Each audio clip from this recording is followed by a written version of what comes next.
अस्सलामुअलैकुम नाज़रीन, ADN Urdu news में आपका खैर मक़दम है। मैं हूँ शेख आयशा जिलानी। खबरों का सिलसिला शुरू करने से पहले आइए एक नजर डालते हैं आज की सुर्खियों पर। गुज़िश्ता 7 माह में औरंगाबाद में फरोख्त हुई 1,75,99,100 लीटर शराब। महसूल शोबे को 50% इजाफी आमदनी। बुनियादी सहूलतों के फुकदान पर शहर के आम खास मैदान से निकाला गया मोर्चा। और शहर में 90 साल कदीम 2 दरख्त काट दिए गए। म्यूनिसिपल अफसरान पहुंचने तक दरख्त काटने वाले फरार।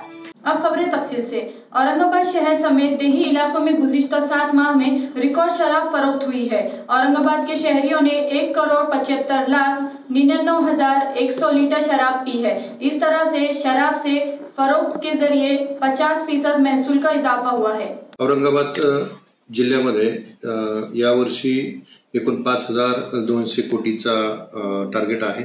आतापर्यंत 2784 कोटी अचिव्हमेंट झालेली आहे। 95% अचिव्हमेंट आहे आणि गतवर्षीच्या तुलनेत महसुलामध्ये मोठ्या प्रमाणात वाढ आहे। गेल्या वर्षी तुलनेत 929 कोटीने औरंगाबाद जिल्ह्यात महसुलाची वाढ झालेली आहे। एकूण औरंगाबाद जिल्ह्यामध्ये 2022-23 मध्ये 730 एकूण अवैध मद्याचे गुन्हे नोंद करण्यात आलेले आहे।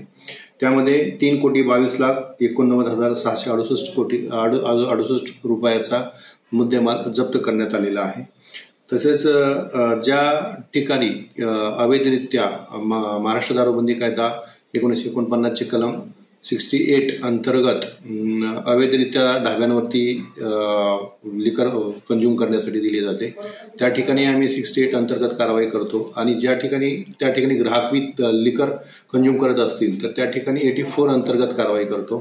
त्यामुळे अशा प्रकारे कारवाई केल्यामुळे औरंगाबाद जिल्ह्यामध्ये मोठ्या प्रमाणात ढाब्यांवरती नियंत्रण आलेलं आहे आणि त्या अनुषंगाने जे legal permit room beer bar आहेत त्यामध्ये ग्राहक लिकर पिण्यासाठी जास्त गर्दी होत असल्याचे दिसून येत आहे। त्यामुळे एक फायदा झालेला आहे की ढाब्यांवरती जनरली परराज्यातील मद्य विक्री केले जात होतं त्याच्यावरती कंट्रोल बसलेला आहे आणि त्या अनुषंगाने एक सराईत गुन्हेगार होता जो त्याच्यावरती आम्ही MPDA ऍक्ट 1981 अंतर्गत आम्ही कारवाई केलेली आहे आणि सदर आरोपीला स्थानबद्ध केलेला आहे। त्यामुळे मोठ्या प्रमाणात महाराष्ट्र राज्यातीलच लिकर विकण्याच्या अनुषंगाने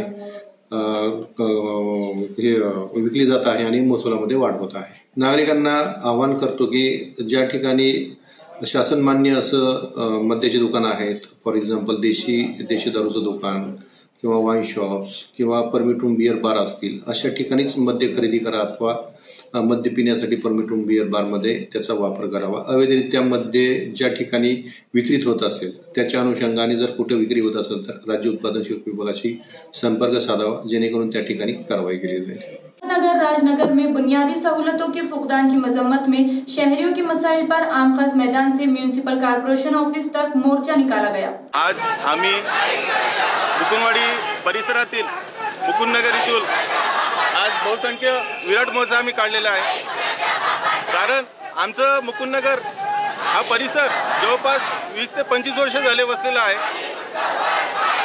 2014 मध्ये आमचं वार्ड हे औरंगाबाद महानगरपालिका कॉर्पोरेशनच्या हद्दीमध्ये आलं। जवळपास 7 ते 8 वर्ष झाले महानगरपालिकेचं कोणतेही असं 10% आम्हाला कोणतीही सुविधा आजपर्यंत मिळाली नाही। मेन मुख्य आमचा चिकलठाणा रेल्वे स्टेशन ते मुकुंदवाडी रेल्वे स्थानकपर्यंत समांतर मोजमाप करून रस्ता व्हावा व तसेच रेल्वे गेट नंबर 56 पासून ते बाळापूर फाट्यापर्यंत रस्त्याची अत्यंत खूप गरज आहे। आमचा वार्ड 99% आम्ही चिखलमध्ये आम्ही राहतोय।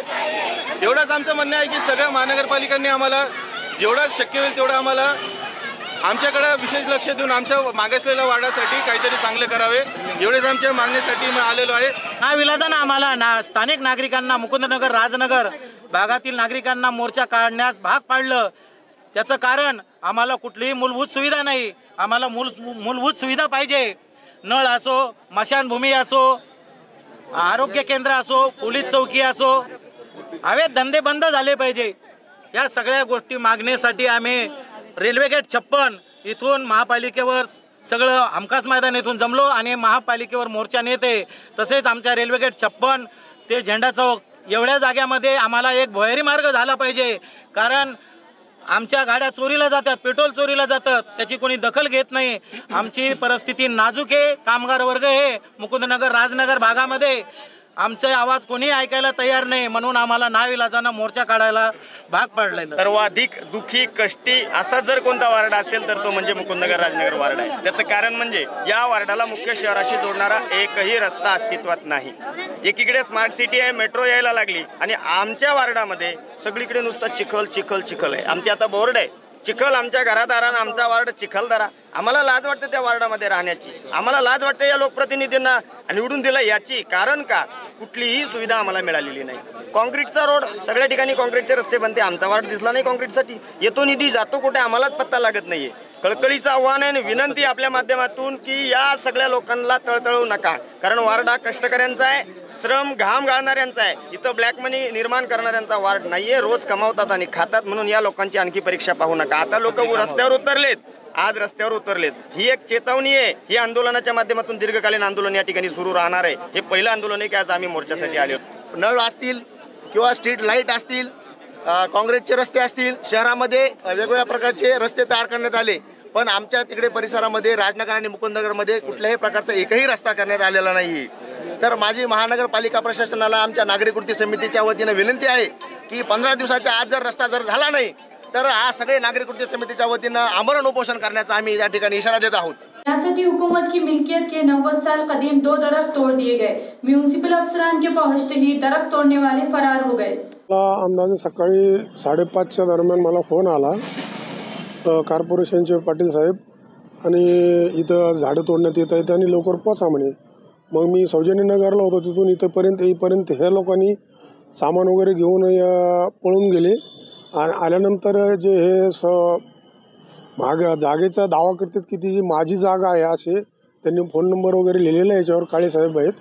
तर त्यांना मी कॉल केल्यास ते कॉल घेत नाहीत आणि त्यांच्या माणसाचा कॉल घेतला पण ते येत नाही। ते म्हणतात की मला माहिती नाही, मी पोलीस कंप्लेंट करणार आहे आणि मी पोलीस घेऊन येतो। पण ते आत्तापर्यंत सध्या तरी 11:15 होऊन गेले, ते आले नाहीत आणि फोनही घेत नाहीत। याच्या अगोदर त्यांना 9/9/2022ला इथं झाड तोडण्याबद्दल एका झाडाची त्यांनी 10,000 रुपये फाईन लावली होती आणि त्यावेळेस ते भरले होते, चेक पेमेंट केलं होतं। पण आता ते यायलाही तयार नाहीत आणि जवाबी द्यायला तयार नाहीत। साधारणतः झाडाचं वय मी आपलं फॉरेस्टच्या अधिकाऱ्यांना फोन करून, माझे मित्रच आहेत, त्यांना फोन करून विचारला असता त्यांना जे फोटो टाकले त्यांनी सांगितले की 90 वर्षाच्या पुढचे झाड आहेत म्हणून सांगितले दोन्ही। आणि त्यांचे जे व्यास वगैरे त्यांना मी टाकल्यानंतर त्यांनी अंदाजा सांगितलं की 90 वर्षाच्या पुढचे झाड आहेत आणि ह्यांचा जी फाईन जर लागल तर त्या स्क्वेअर फुटावर आणि MMवर लागतो, तर त्यांचा 1 लाखाच्या आसपास फाईन लागल।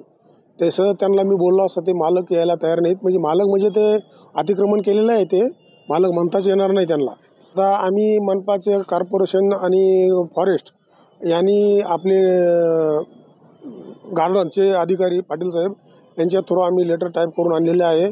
आम्ही वेदांतनगरला जाऊन आम्ही त्यांच्यावर गुन्हा दाखल करून जी पुढची कारवाई असेल ते पोलीस प्रशासन पाहून घेईल। काम थाने ने अपने ओहदे पर रुजू होने के बाद से ओहदे का गलत इस्तेमाल किया है और बदउनवानी में मुलविस है। इस मुतालबे पर Republican party of India Athawale group की जानिब से एडवोकेट मनोज किशोर सरीन आज से डिविजनल कमिश्नर ऑफिस के रूबरू भूख हड़ताल कर रहे हैं। ADN से बात करते हुए एहतजाजी ने मजीद मालूमात दी। म्हणजे अशी सदरील मागणी आहे, जे NOCचे प्रकरण असतात, सदरील महानियोजनकार सुरेश कामठाणे साहेब हे व्यवस्थित जागेवर नसतात आणि त्यांच्या हाताखालचे जे कर्मचारी हे सगळे संगमत करून इथं NOCचे जे त्यांचे ठरेल आर्किटेक्ट आहे त्यांचेच NOC हे पैसे घेऊन वगैरे त्यांची पद्धतीने काम करतात आणि जे साधारण जे लोक येतात, जे गरजू आहे त्यांना हे देत नाही, विना पैशाचं हे कामच करत नाही।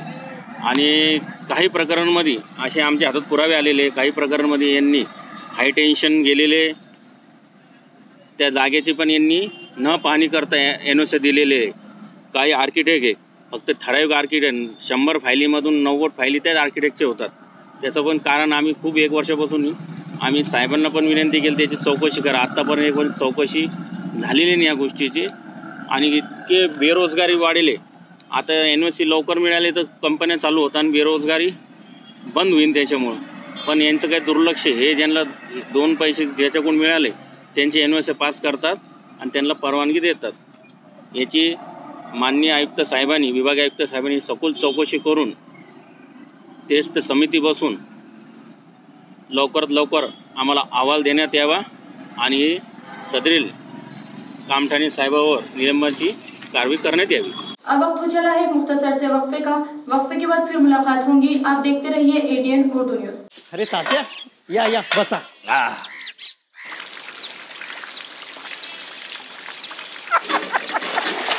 ग्लास 2-3 वेळा नीट धुवून दे रे. होय. तू काय शेगडी चालू ठेवली? गॅस कशाला वाया घालवतो माझा? गॅस वाचवायचं बरोबर कळलं, पण पाण्याची फिकीर नाही. अरे गावात घरोघरी नळातून पाणी यायला लागले हे खरंय, पण ते पाणी रोजच्या रोज यायला हवं ना. म्हणजे अरे पाण्याच्या एका थेंबासाठी किती हाल सहन केले ते आमचं आम्हाला माहित. पाणी जपून वापरा तुम्ही पण. होय. जलजीवन अभियानाअंतर्गत संपूर्ण ग्रामीण भागात घरोघरी नळाद्वारे पाणी पुरवठा करण्याचं शासनाचं उद्दिष्ट आहेच. पण हेच पाणी कायमस्वरूपी मिळत राहण्यासाठी पाण्याचा योग्य तो वापर करणं, तसंच पाणी अडवा पाणी जिरवा यासारखे अनेक विषय या अभियानात आहेत. हे पण ध्यानात ठेवा. हर घर नल से जल, जल जीवन अभियान, पानी पुरवठा व स्वच्छता विभाग, महाराष्ट्र शासन. के बाद आपका दोबारा इस्तकबाल.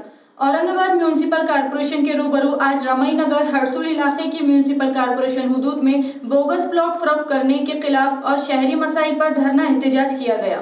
महानगरपालिकेच्या प्रशासनाला मी इशारा देऊ इच्छितो की आपण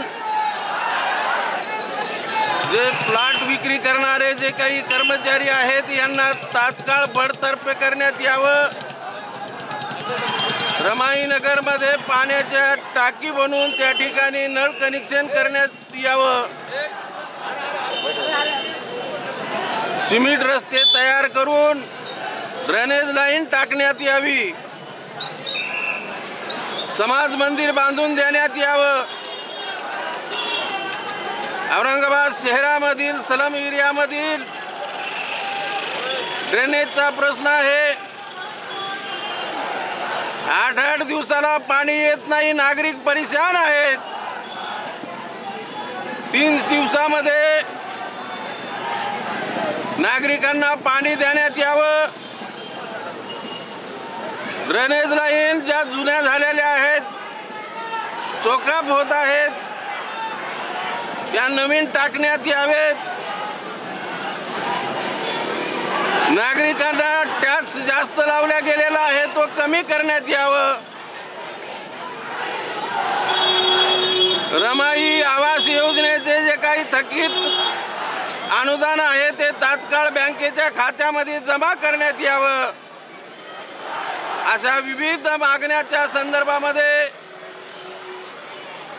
हे धरणे आंदोलन या ठिकाणी भारतीय दलित पॅंथर या सामाजिक संघटनेच्या वतीनं या ठिकाणी आम्ही करत आहोत. महानगरपालिकेच्या प्रशासकाने तात्काळ आम्हाला बोलवून आमच्या निवेदनाचा विचार करून बोगस प्लॉट विक्री ही तात्काळ थांबविण्यात यावी व इतर मागण्या सोडवण्यात यावं. नसता भारतीय दलित पॅंथर रस्ता रोको देखील या ठिकाणी आम्ही करणार आहोत असा इशारा देखील या प्रशासनाला आम्ही देत आहोत. देही इलाके के खानदानों के लिए जल जीवन मिशन के तहत अवामी पीने के पानी की हयातियाती और कीमियाई जांच का नज़्म जिला परिषद औरंगाबाद में किया गया है. पाणी पुरवठा व स्वच्छता विभाग, महाराष्ट्र शासन व पेयजल व स्वच्छता विभाग, जलशक्ती मंत्रालय, भारत सरकार यांच्या संयुक्त विद्यमानं प्रस्तुत फील्ड टेस्ट किट्सच्या मदतीने पिण्याच्या पाण्याची रासायनिक व जैविक तपासणी प्रशिक्षण कार्यक्रम. जलजीवन मिशनच्या पाणी गुणवत्ता सनियंत्रण व सर्वेक्षण कार्यक्रमांतर्गत ग्रामीण भागातील जनतेला घरामध्ये नळाद्वारे शुद्ध पिण्याचे पाणी उपलब्ध करून देण्याचे उद्दिष्ट आहे. पिण्याच्या पाण्याची तपासणी करण्यासाठी गावातील 5 महिलांची निवड व प्रशिक्षण कार्यक्रम राज्यामध्ये प्रगतीपथावर आहे.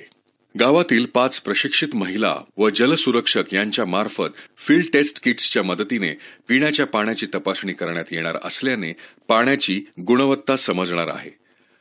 रासायनिक किट्सच्या मदतीने पिण्याच्या पाण्यातील रासायनिक घटकांची अंदाजित मात्रा तपासली जाते व जैविक किट्सच्या मदतीने पिण्याच्या पाण्यातील जीवजंतू तपासणी करण्यात येते.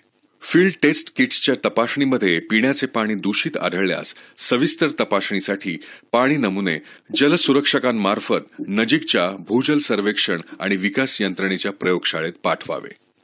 जैविक घटक. ज्या पाण्याची तपासणी करायची आहे ते पाणी जैविक FTKच्या बाटलीमध्ये दर्शवलेल्या खुणेपर्यंत भरून घ्या. पाणी भरल्यानंतर बाटलीचे झाकण पक्के बंद करा. जैविक तपासणीची बाटली 24 ते 36 तासांसाठी सर्वसाधारण तापमानात ठेवा. 24 ते 36 तासांनंतर बाटलीमध्ये पाण्याला आलेला रंग तपासा. बाटलीमधील पाण्याचा रंग जर बदलला नाही तर पाणी पिण्यासाठी योग्य आहे असे समजावे आणि बाटलीमधील पाण्याचा रंग काळा झाला तर पाणी पिण्यास अयोग्य आहे असे समजावे. pH. ज्या पाण्याची तपासणी करायची आहे ते पाणी बीकरमध्ये घ्या. कोरड्या हाताने pH पेपर वेगळा करून घ्या. pH पेपर बीकरमधील पाण्यामध्ये बुडवा. pH पेपरला आलेला रंग रंगपट्टीवर जुळवून पहा. ज्या रंगाशी pH पेपरचा रंग जुळेल तेवढा pH तुमच्या पाण्याचा असे समजा. पिण्याच्या पाण्यातील pHचे प्रमाण 6.5 ते 8.5 दरम्यान असल्यास पाणी पिण्यास योग्य असल्याचे समजावे. कठीणपणा. ज्या पाण्याची तपासणी करायची आहे ते 10 ml पाणी परीक्षा नळीत घ्या. 23 थेंब कठीणपणाचे बफर पाण्यामध्ये टाका. कठीणपणाची 1 गोळी पाण्यामध्ये विरघळेपर्यंत हलवा. पाण्याचा तांबडा ते निळा रंग येईपर्यंत EDTA द्रावण टाका. EDTA द्रावणाच्या थेंबांच्या संख्येला 23.7 ने गुणाकार केल्यास पाण्यातील कठीणपणा घटकाचे प्रमाण माहित होईल. कन्नड़ बल्दिया के गैर हाजिर अफसरान और मुलाजमीन के खिलाफ कार्रवाई करने का मुतालबा साबिक रुकने बल्दिया ने जिला कलेक्टर और डिप्टी डिविजनल अफसरान से किया है. आजी असलो तरी नागरिकांनी माझ्याकडे समस्या मांडल्या. मी त्या समस्येचं निवारण करण्यासाठी नगरपालिकेत गेलो असता नगरपालिकेत कर्मचारी उपस्थितच नव्हते. 50% पेक्षा कमी कर्मचारी तिथे. मग सोमवारचा दिवस सोमवार व शुक्रवारी या कर्मचाऱ्यांना नगरपालिकेत हजर राहणे बंधनकारक आहे. शासनाचाच नियम आहे. परंतु इथे कोणीच नाही. स्वच्छता निरीक्षक यांना फोन केला असता स्वच्छता निरीक्षक म्हणे मी सुट्टीवर आहे. महत्वाचं खातं म्हणजे स्वच्छता. तो सुट्टीवर गेला आहे. त्याचा अर्ज नाही काही नाही. कसं काय सुट्टी दिली जाईल त्याला. त्याच्यामुळे सुट्टी दिली आहे परंतु त्यांना अर्ज तर द्यायचा. साहेबाला विचारलं म्हणजे सुट्टी मिळाली का. तुम्हाला महत्व म्हणजे अर्ज देणं आहे. मी फोन केल्यानंतर दुपारी 12च्या नंतर त्यांना अर्ज ईमेलद्वारे पाठवला एका स्वच्छता निरीक्षकाने. स्वच्छता निरीक्षक सोडा जे जन्म प्रमाणपत्र बनवत्या मृत्यू प्रमाणपत्र बनवत्या अशा व्यक्तींनी सुद्धा तिथे थांबायची गरज आहे. ते सुद्धा तिथे नाही. कोणाकडे अर्ज द्यायचे तक्रारी कोणाकडे करायच्या. मुख्याधिकारी साहेब तिथे नाही. प्रशासक लागलेला आहे तरी ते तिथं नाही. कोणाकडे आम्ही तक्रारी करावा. यासाठी मी जिल्हाधिकारी कार्यालय तहसील विभाग उपविभागीय अधिकारी कार्यालयांना तक्रार दिलेली आहे. त्यामुळे ही कारवाई व्हायला पाहिजे एवढी माझी विनंती आहे. यासाठी CCTV आपण लावलेला आहे नगरपालिकेत. हे पडताळून घेणे कोणता कर्मचारी केव्हा येतो केव्हा जातो. ते मशीनवर ते लाईट नसते असं सांगतात परंतु CCTVत कोणता कर्मचारी आहे व अधिकारी आहे हा किती वाजता येतो आणि किती वाजता जातो हे तुम्हाला निष्पन्न होईल. हेही मी अर्जात नमूद केलेलं आहे. पीपल्स रिपब्लिकन पार्टी की जानिब से एक महजर अहमदनगर में पेश किया गया और डॉक्टर बाबा साहेब अम्बेडकर और महात्मा फुले के खदे आमद मुजस्समे को जल्द अज जल्द नस्ब करने का मुतालबा किया गया. त्या डॉक्टर आंबेडकरांचा पूर्ण पुतळा जो आहे ज्या ठिकाणी उभा आहे त्या ठिकाणी पूर्ण करण्यासंदर्भात जी समिती स्थापन केलेली ती प्रशासकीय अधिकारी असले पाहिजे. त्याच्यावर संग्राम भैया जगताप असले पाहिजे. आमदार आहेत ते आयुक्त पाहिजे. त्याच्यावर प्रथम महापौर पाहिजे. त्याच्यावर उपमहापौर पाहिजे आणि सर्व जो आयुक्त आहेत सगळे पाहिजे. प्रशासकीय अधिकारी जे ती समिती असली पाहिजे. आमच्या खांद्यावर बंदूक ठेवून समिती स्थापन करायची आणि जर आमचे 30-40 लोक घेतले आणि तुम्ही जर आम्हाला बोलवलं समिती त्या मिटिंगला आणि आमचे 35 लोक 25 लोक गावी असेल कुठं किंवा कामानिमित्त कुठं बाहेर गेले, मग तुमचे अधिकारी आम्हाला सांगणार हे गैरहजर आहे, आम्ही निर्णय कसा घ्यायचा? हे काम करू नका. प्रशासकीय अधिकाऱ्यांना विनंती आहे का ती समिती ती स्थापन जे होणार आहे, तुम्ही त्या समितीमध्ये असणार आहात प्रमुख. जर उद्या कधी पूर्णकृती पुतळा जर धडकला, काय तोडा कोणी फुटला, कमकुवत काम झालं, आर्किटेक्ट इंजिनियर लोक अंग झटकून घेणार, ते म्हणजे समितीने केलेलं आहे. याची जबाबदारी घेणार कोण? कलेक्टर घेणार का आयुक्त घेणार आहे? विनाकारण आमच्या खांद्यावर बंदूक ठेवून चालणार नाही. त्या ठिकाणी प्रशासकीय अधिकारी पाहिजे, त्यांनी तो बाहेर सोसावा. काय झालं तर आम्हाला त्यांना विचारता येईल. आमचे कार्यकर्ते उद्या गेले गावाला कुठं निघून, तर आम्ही कोणाला धरायचं? बऱ्याच वर्षांतर लढा करून आज ती जागा महानगरपालिकेच्या ताब्यात मिळालेली आहे आणि त्या ठिकाणी पूर्णकृती पुतळा हवा, महात्मा ज्योतिबा फुलेंचा पूर्णकृती पुतळा. सध्या त्यांनी सर्व आंबेडकर चळवळीतले सगळ्या बहुजन समाजाने या ठिकाणी आंदोलन केले आणि आज त्याला त्या ठिकाणी कुठेतरी यश आलेलं आहे. तर या ठिकाणी आमची या ठिकाणी एकच मागणी की याच्यामध्ये जर समिती स्थापन जर करायची असेल तर याच्यामध्ये प्रामुख्याने प्रशासक अधिकारी असले पाहिजे, नगर शहराचे आमदार असले पाहिजे, महापौर असले पाहिजे आणि त्या ठिकाणी त्यांच्या माध्यमातून हे चांगलं भव्य दिव्य हे पूर्णकृती पुतळ्याचं काम या ठिकाणी व्हावं. या ठिकाणी एवढीच मागणी या ठिकाणी आम्ही केलेली आणि ती लवकरात लवकर व्हावा या ठिकाणी आमची अशी मागणी. कल आलमी यौम ज़ैबटीज़ मनाया गया। शुगर का नाम सुनते ही अवाम में खौफ व हिरास पैदा हो जाता है, इसलिए माहिर ज़ैबटीज़ डॉक्टर शेख शारिक तौसीफ से ज़ैबटीज़ के सिलसिले में गुफ्तगू की गई। अस्सलाम वालेकुम। वर्ल्ड डायबिटीज़ डे यानी आलमी यौम ज़ैबटीज़ के दिन पर आज हम मेडिप्लैनेट अस्पताल में हाजिर है। आइए हम मुलाकात करते हैं शेख शारिक तौसीफ, जो कि केएम हॉस्पिटल मुंबई से उन्होंने तालीम हासिल की और ये माहिर ज़ियाबतीस है और इसके अंदर उन्होंने जो है तो माहिरियत हासिल की है। आइए हम उनसे मालूम करते हैं कि शुगर के मरीज़ों को किस तरीके से एहतियात बरतना चाहिए। अक्सर ये होता है कि शुगर का लफ्ज़ सुनते ही हमारे लोगों के दिल के ऊपर खौफ तारी हो जाता है, तो हम इस बारे में उनसे तफसीली बात करेंगे। तो मिलते हैं हम डॉक्टर साहब से और मज़ीद मालूमात हासिल करते हैं। डॉक्टर साहब, आपका एडीएन उर्दू न्यूज़ में इस्तकबाल है। हम आपसे जानना चाहते हैं कि जो लफ्ज़ शुगर है उससे बहुत सारे लोग जो है तो खौफज़दा हो जाते हैं कि बीमारी हमको न हो जाए, तो इस बारे में आप सबसे पहले हमें ये बताइए कि ये बीमारी क्या है और इसके होने के आसार क्या होते हैं। अस्सलाम वालेकुम। मैं doctor Sheikh Shariq Tauseef, Mediplanet hospital Aurangabad, diabetes, thyroid और डायबिटिक फूड स्पेशलिस्ट हूँ। जैसे कि हम लोग देखते हैं हमारी मसरूफियत वाली ज़िंदगी में, रोज़मर्रा की ज़िंदगी में किसी न किसी चीज़ों पे फोकस करने के लिए आलमी तौर पर कुछ दिनों में किसी एक दिन किसी बीमारी पे हम फोकस करते हैं, उसके बारे में मालूमात हासिल करते हैं ताकि हमारी मसरूफ ज़िंदगी से हम निकलकर उसके ऊपर कुछ ध्यान दे सके, उसके ऊपर काम कर सकें। तो उसी तरह आज देखिए 14 नवंबर 2022 को वर्ल्ड डायबिटीज़ डे मनाया जा रहा है और इस साल की जो थीम है वो है एक्सेस टू डायबिटीज़ एजुकेशन। मतलब लोगों में डायबिटीज़ के बारे में मालूमात की पहुँच होनी चाहिए। हाँ। तो ये अगर डायबिटीज के बारे, ये ऐसी बीमारी है, इसको हम कहते हैं नॉन कम्युनिकेबल डिसीज, जो कि एक से दूसरे से फैलने वाली नहीं बीमारी। कुछ बीमारियां होती है जैसे टीबी हो गया, खांसी, बुखार, या ऐसे जो डेंगू, मलेरिया वगैरह, ये ऐसी बीमारियां हैं जो एक से दूसरे को फैलती है, इनको हम कम्युनिकेबल डिसीज कहते हैं। नॉन कम्युनिकेबल डिसीज ऐसी होती है जिसकी जो शुरुआत है वो इंसान के अंदर से शुरू होती है और वो एक से दूसरे से फैलती नहीं है। उसकी जो ओरिजिन है या फिर उसकी जो शुरुआत बोलेंगे वो सिर्फ पेशेंट के जीन्स से चालू नहीं होती है। पेशेंट के जीन्स, उसके बर्ताव, उसकी रोजमर्रा की हालात, उसकी जो सेहत के ताल्लुक से जो उसका बर्ताव है, ये सब चीज़ों के मुख्तलिफ जो चीज़ें हैं, इन सब से असर करके ये बीमारी का शुरुआत होती है। तो डायबिटीज़ ये असल में है क्या? डायबिटीज़ मतलब खून में शुगर की मकदार को बढ़ना। इसकी बहुत सारी वजूहत हो सकती है। मेनली जो है डायबिटीज़ की 2 किस्में होती हैं, टाइप 1 डायबिटीज़ और टाइप 2 डायबिटीज़। टाइप 1 डायबिटीज़ जो होती है, जो इंसान के अंदर जो पैनक्रियास नाम का जो हदूद है उसके अंदर जो बीटा सेल्स जो इंसुलिन बनाते हैं उसके डैमेज होने की वजह से टाइप 1 डायबिटीज होती है। टाइप 1 डायबिटीज की वजह से बॉडी में खून में इंसुलिन की मकदार कम हो जाती है और उस खून में इंसुलिन की मकदार कम होने से शुगर बढ़ जाती है और मुख्तलिफ बॉडी के हिस्से में उसके डैमेजेस शुरू हो जाते हैं। और दूसरी डायबिटीज की किस्म होती है टाइप 2 डायबिटीज, जो हमें बहुत कॉमनली दिखने मिलती है और बड़े लोगों में, बुजुर्गों में आमतौर पर दिखाई देती है। इसमें होता यह है कि इंसुलिन की मकदार जो है बॉडी में जरूरत से थोड़ी सी ज्यादा होती है जी, लेकिन उससे ज्यादा उसका जो रेजिस्टेंस है बॉडी में, इंसुलिन का रेजिस्टेंस है वो बढ़ जाता है।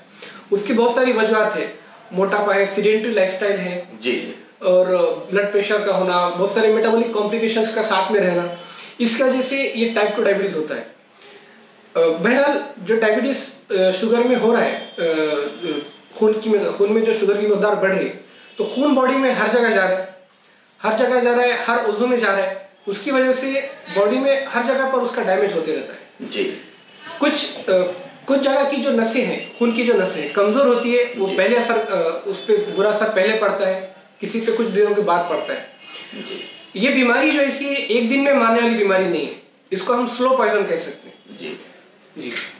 हाँ, तो डॉक्टर साहब आपने बताया कि ये जो है तो एक दूसरे से लगने वाली बीमारी नहीं है, तो मुझे दिमाग में एक सवाल आया, क्या ये मौरिसी बीमारी है, खानदानी बीमारी है कि बाप को हो गई तो बेटे को भी हो गई, या नाना दादा, तो इसका क्या ताल्लुक है, क्या ये विरासत से आती है? देखिए, ये जो बीमारी है ये मुख्तलिफ मल्टीपल फैक्टर्स से असर करती है, मतलब इसके अंदर सिर्फ जीन्स एक एस्पेक्ट है जी। किसी के अंदर इसके साथ जीन्स चाहिए, उसके लाइफस्टाइल में भी चेंजेस चाहिए जी, उसकी जो खुद की बर्ताव है हेल्थ के ताल्लुक से, जैसे कि अगर वो ध्यान नहीं देते, किसी को वजन बढ़ जाता है, किसी की मसरूफ जिंदगी की जो लाइफस्टाइल है उसकी वजह से वजन बढ़ रहा है, एक जगह पे बैठे हैं, तो ये वजह से भी ये सब चीजें असर करती है। सिर्फ जीन्स ही डायबिटीज उसकी वजह से नहीं हो सकता है जी। लाइफ स्टाइल के बारे में आपने कहा तो एक बात याद आई कि आजकल जो है तो फास्ट फूड का बहुत सिलसिला जारी है, लोग जो है तो फास्ट फूड को बहुत ज़्यादा तवज्जो देते हैं, बच्चे जो है तो नूडल्स वगैरह ये जो है तो अक्सर इस्तेमाल कर रहे हैं। हम देख रहे हैं कि आजकल हमारे चौराहे पे जो है तो फास्ट फूड लोग जो है तो रात में खाते हैं और कोई खाने के टाइमिंग्स नहीं है, तो आप जो है तो ग़िज़ा के बारे में और शुगर से बचने के लिए और हमको कौन कौन सी एहतियाती तदाबीर करना चाहिए ये बताइए। देखिए, डायबिटीज़ कंट्रोल करने के लिए सिर्फ शुगर्स का ही कंट्रोल करना ज़रूरी नहीं है, शुगर्स के कंट्रोल करने के साथ साथ हमें उस पे पेशेंट के वजन पे भी ध्यान रखने की जरूरत होती है। हाँ। इसका जो अहमियत है ये लाइफ के आगे के हिस्सों में समझ में आती है, क्योंकि ये जो शुगर की बीमारी है बॉडी में कुछ ऐसे चेंजेस हो जाते हैं जो वापस नहीं हो सकते या फिर इनका कंप्लीटली वापस नहीं हो सकते जी। तो इस वजह से ये बीमारी के साथ हमको जीने के लिए सीखना है। और होता ये है कि सिर्फ हम अगर शुगर की वैल्यूज पे अगर ध्यान देंगे कि शुगर गोली खा ली, शुगर की वैल्यू कंट्रोल में आ गई, तो ऐसा नहीं है कि आपका डायबिटीज अच्छे से मैनेज हो रहा है। शुगर के कंट्रोल के साथ साथ आपको वजन भी कंट्रोल करना है और दूसरे कॉम्प्लिकेशंस पर भी आपको ध्यान देना है। तो रही बात डाइट की, तो डाइट ये जो शुगर डायबिटीज का जो मैनेजमेंट में डाइट का जो इम्पोर्टेंस है ये सबसे मेन अहम किरदार अदा करता है। लेकिन डाइट के साथ साथ इसके अंदर आपको वजन कंट्रोल करने के लिए आपको एक्सरसाइज करना पड़ेगा जी। और उसके साथ साथ आपको आपका जो मेडिसिन वगैरह जो चालू है उसको सही मिकदार में और सही तरीके से लेना है जी। होता ये है कि हम डायबिटीज में डाइट अगर कम खा रहे, डाइट पे बराबर से ध्यान नहीं दे रहे, लेकिन गोली खा के हम शुगर कंट्रोल कर रहे हैं, तो ये भी गलत है जी। हमें करना ये है कि अपने बॉडी को बैलेंस तरीके से डायबिटीज को मैनेज करना है। इसके अंदर आपको जो है अपने डायबिटीज के मैनेजमेंट में गोलियों का जो सही टाइप और सही मिकदार जी, ये है तो डायबिटीज के सही स्टेज पे लेना जरूरी है जी जी। समझे, अगर आपको इंसुलिन की जरूरत होगी तो इंसुलिन लेना है, अगर आपको कुछ ऐसी गोलियां हैं जिससे वजन कम हो सकता है तो आपको वो लेना चाहिए यार। और ये सब चीजों के ऊपर ये आपका डाइट, एक्सरसाइज और जो टैबलेट्स आप ले रहे हैं ये एडुकेट है या नहीं है, ये सही कंट्रोल में आपको ला रहा है कि नहीं ला रहा है, इसको आपको मॉनिटर करना जरूरी है। रेगुलर पीरियड पर आपको उसकी मॉनिटरिंग करनी है, शुगर चेक करके, और भी दूसरी जो फैक्टर्स है, 3 मंथ का जो एवरेज HbA1c होता है उससे हमें समझ में आता है कि बॉडी में बाकी टाइम क्या चल रहा है। प्लस उसके आगे की जो चीजें हैं कि जो किडनी को डैमेज कर रहा है, हार्ट को डैमेज कर रहा है, आंखों को डैमेज कर रहा है, पैरों की नसों को डैमेज कर रहा है, उस पर भी हमें चेक करते रहना पड़ सकता है। इसके साथ में मुझे और एक चीज बतानी है कि जो बॉडी स्ट्रेस होता है, टेंशन होता है, इसका भी एक शुगर मैनेजमेंट में बहुत ज्यादा इफेक्ट पड़ता है। हाँ, टेंशन की खास वजह साबित है। डॉक्टर साहब, ये जांच करने का आपने जो जिक्र किया है, तो इंसान जब ब्लड टेस्ट कराता है तो हमारा शुगर लेवल कब किस वक्त कितना होना चाहिए, इसके ऊपर जरा बताइए। देखिए, अगर डायबिटीज आपका किसी का डायबिटीज हो जाता है तो उसको शुगर जो है खाने के पहले की शुगर उसकी 130 से कम होनी चाहिए और खाने के बाद की शुगर उसकी 180 से कम होनी चाहिए। लेकिन सिर्फ मुझे बताना है कि डायबिटीज के मैनेजमेंट में शुगर का कंट्रोल करना एक पार्ट है जी। हम जो उसको अभी आजकल एक नई टर्म आ रही है, उसको हम कहते हैं प्रेसिडेंट डायबिटीज जी। प्रेसिडेंट डायबिटीज मतलब ये है कि हर इंसान अलग है जी, हर इंसान के जीन्स अलग है, हर इंसान का डायबिटीज की जो नोयत है वो अलग है जी। तो हमको उसको सही तरीके से कंट्रोल में लाना है, उसका शुगर कंट्रोल करना है, उसके सही तरीके से करना है। मतलब गोलियों की डोज भी एक तरीके से लेना है, उसके साथ साथ डाइटिंग का भी डोज एक सही तरीके से लेना है जी, ताकि उसका डायबिटीज आगे के 10 साल 20 साल 25 साल 30 साल अच्छे से मैनेज हो सके जी। इसके अलावा डॉक्टर साहब, फिजिकल एक्सरसाइज करना जरूरी है, तो मॉर्निंग वॉक का कितना दखल है इसके अंदर? मॉर्निंग वॉक करने से क्या शुगर कंट्रोल हो सकती है? जी, मॉर्निंग वॉक करने से भी शुगर अच्छे से कंट्रोल हो सकती है, लेकिन साथ में उसके साथ साथ आपको जो आपका दिन के जो हेवी मील्स होते हैं, जैसे जो मेन खाना होता है हमारा, लंच हो गया और डिनर हो गया, तो इसके बाद भी आपको वॉकिंग करना चाहिए। 15 से 20 मिनट की वॉकिंग हर खाने के बाद करना चाहिए। ऑन एन एवरेज आपको हर हफ्ते हर दिन कम से कम 30 मिनट की वॉकिंग करते रहना चाहिए। वॉकिंग मतलब सिर्फ आपको फास्ट वॉकिंग करना चाहिए। इसके अलावा भी आप दूसरी भी एक्सरसाइज कर सकते हैं जो आपको टॉलरेट हो सकती है। अगर किसी को डायबिटीज की वजह से पैरों की नसों का प्रॉब्लम हो, पैरों में तकलीफ होती हो, घुटनों पे दर्द हो, तो आप हाथ से भी एक्सरसाइज कर सकते हैं। हाथ से भी आप वजन उठा सकते हैं, घर पे बैठे बैठे भी आप पानी की बोतल से भी वजन उठा सकते हैं, जो भी पॉसिबल हो। अब खाने के बाद में 15 से 20 मिनट खुद को बॉडी को एक्टिव रखना चाहिए। शाम का जो खाना है ये जल्दी खाना चाहिए। लोग क्या करते हैं, अक्सर जो है देखने में ये आ रहा है कि दिन भर की मसरूफियात खत्म होने के बाद में दिन का सबसे हेवी खाना डिनर जो आजकल जैसा फुर्सत में बनाते हैं, फुर्सत में खाते हैं, उसके बाद सो जाते हैं। ये सबसे वजन बढ़ने का ये सबसे बड़ा रीजन है। जी जी, आपने सही कहा है। हुज़ूर पाक सल्लल्लाहु अलैहि वसल्लम की हदीस भी है कि शाम के खाने के बाद 40 कदम चलना हमारे लिए अपने लिए लाजिम कर लो। तो अगर हम शाम के खाने के बाद चलेंगे तो हमारा जो है तो शुगर कंट्रोल होगा। और इसके अलावा जो है तो अक्सर लोग जो है तो शुगर होने के बावजूद भी मीठा खाना नहीं छोड़ते। अक्सर दावतों में जाते हैं और कहते हैं कि भाई मीठा मेरे से छूट नहीं सकता।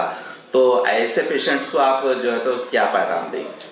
देखिए, डायबिटीज में खाने के ताल्लुक से 2 चीज़ों पे ध्यान देना है, क्वांटिटी एज वेल एज क्वालिटी। जी, आप मीठा भी खा सकते हो, लेकिन मीठे की क्वांटिटी आपको कम रखनी है।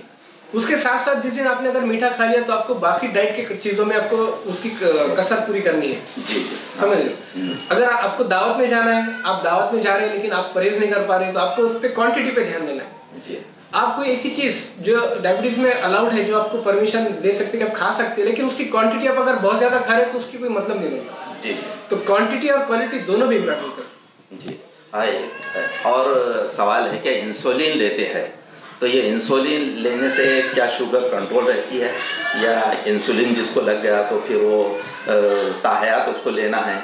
इसके बारे में लोगों के बारे में बहुत गलतफहमी है, तो इंसुलिन के बारे में कुछ बताइए। देखिए, इंसुलिन जो है बॉडी में, जैसे मैंने बताया डायबिटीज की शुरुआत में, कि ये इंसुलिन जो है शुगर को बॉडी में नेचुरल तरीके से कम करता है। अगर हमारे बॉडी में कुछ ऐसे चेंजेस हो जाते हैं कि जिसकी वजह से हमारा बॉडी इंसुलिन नहीं बना पा रहा है, या फिर बॉडी में जो पैनक्रियास के सेल्स है वो थक गए हैं डायबिटीज के लंबे ड्यूरेशन की वजह से, जी, तो हमें इंसुलिन को लेना जरूरी हो जाएगा। अगर कुछ चीजें टेम्पररी होती है कि कुछ स्ट्रेस आ गया, कुछ इन्फेक्शन हो गया, उस टाइम पे शुगर बढ़ गया है, तो उस टाइम पे अगर इंसुलिन लेना जरूरी है तो हमको लेना चाहिए, नहीं तो उसके कॉम्प्लिकेशन से हमको हाथ धोना पड़ेगा। हाँ, अगर वो कॉम्प्लिकेशंस और जो टेम्पररी जो इंडिकेशंस था शुगर इंसुलिन लेके शुगर कंट्रोल करने का, वो अगर कम हो जाता है, ये कंट्रोल में आ जाता है, तो हम वापस इंसुलिन को बंद कर सकते हैं। ये लोगों में एक गलतफहमी है कि इंसुलिन एक बार लग जाएगा तो हमेशा के लिए चालू रहेगा। अक्सर ऐसी गलतफहमी होती है। अक्सर ऐसी गलतफहमी। यानी अगर हमने उसको कंट्रोल कर लिया तो हम उसको कर सकते हैं। अब आखिर में एक सवाल कि आप जो है तो आज इस वर्ल्ड डायबिटीज़ डे यानी आलमी ज़ियाबतीस दिन के मौके पर आवाम को क्या पैगाम, क्या मैसेज देना चाहते हैं? देखिए, डायबिटीज़ की जो बीमारी है, अगर किसी को शुगर मालूम हो गया तो किसी को उसको लगता है कि पेशेंट को लगता है कि मुझे कुछ हो नहीं रहा है। शुगर चेक करेंगे तभी पता चलेगा कि 200 है, 250 है, उसको कोई एक्टिव तकलीफ नहीं होगी। तो इसका ये मतलब नहीं है कि अंदर बॉडी के अंदर डैमेज नहीं हो रहा है। ये है एक स्लो पॉइजन है, ये दम दम से धीरे धीरे मारता है। और जब ये इमरजेंसी लाएगा कभी, तो ये कभी बोल के नहीं आएगा कि मैं ये इमरजेंसी है, मैं आज सुबह में आ रहा हूँ, आप तैयार रहना। ये अचानक आके दबोच लेगा।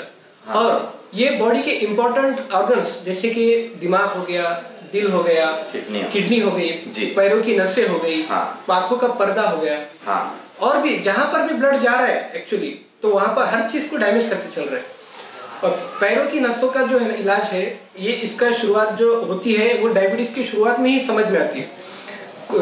इसको हम कहते हैं पॉजिटिव और नेगेटिव सिम्टम्स। पेशेंट को अगर तकलीफ नहीं हो रही है तो पेशेंट डॉक्टर को बोलेगा नहीं कि मुझे तकलीफ नहीं हो रही है, लेकिन ये भी एक तकलीफ है, इसको हम कहते हैं नेगेटिव तकलीफ। मतलब पैरों का अगर सेंसेशंस कम हो जाएंगे, पैरों में उसको पेन की सेंसेशन नहीं हो रहे, तो ये भी एक अलार्मिंग साइन है। अच्छा, आगे जाके इसकी वजह से और भी बहुत बड़े बड़े कॉम्प्लिकेशन हो सकते हैं, और ये एक तरीका का आईना हो सकता है कि उसके बॉडी में क्या चल रहा है हमको उसका नजर लग जाता है। तो नाज़रीन, खबरें खत्म करने से पहले आइए एक बार फिर नजर डालते हैं आज की सुर्खियों पर। गुज़िश्ता 7 माह में औरंगाबाद में फरोख्त हुई 1,75,99,100 लीटर शराब। महसूल शोबे को 50% इजाफी आमदनी। बुनियादी सहूलतों के फुकदान पर शहर के आम खास मैदान से निकाला गया मोर्चा।